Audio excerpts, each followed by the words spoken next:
Dennis tells stories. The Cop and the Anthem. Winter was coming.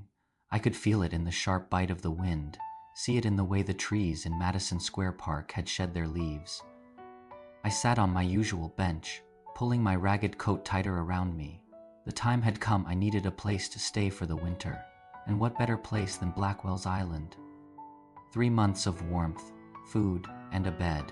All I had to do was get arrested. I started with an old trick dining and dashing.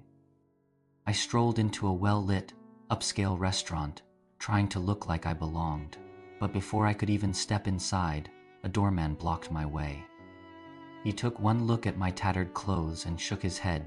No chance. Fine, I'd try something else. I found a small, ordered a hearty meal. And when the bill came, I told the waiter I had no money. He didn't even flinch. Instead of calling a cop, he called 2 burly men from the back, who promptly threw me onto the street. I dusted myself off and moved on. The next idea came naturally.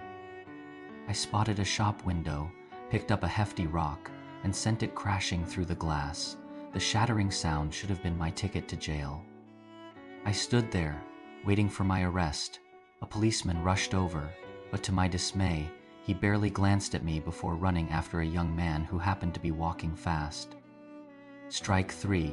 Frustrated, I stepped up my game. I found a policeman on the sidewalk and started acting rowdy, yelling nonsense, pretending to be drunk. He barely glanced at me before walking off. "Move along," he muttered. Even my last-ditch effort failed.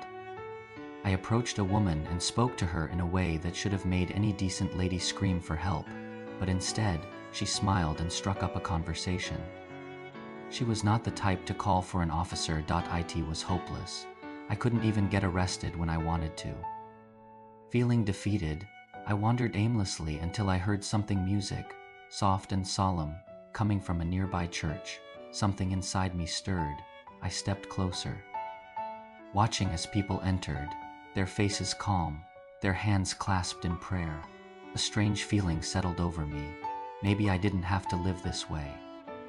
Maybe I could find work, rebuild my life. I had been young once, full of hope. Perhaps it wasn't too late. Determined, I turned away from the church, ready to start anew. And then, I felt a hand on my shoulder.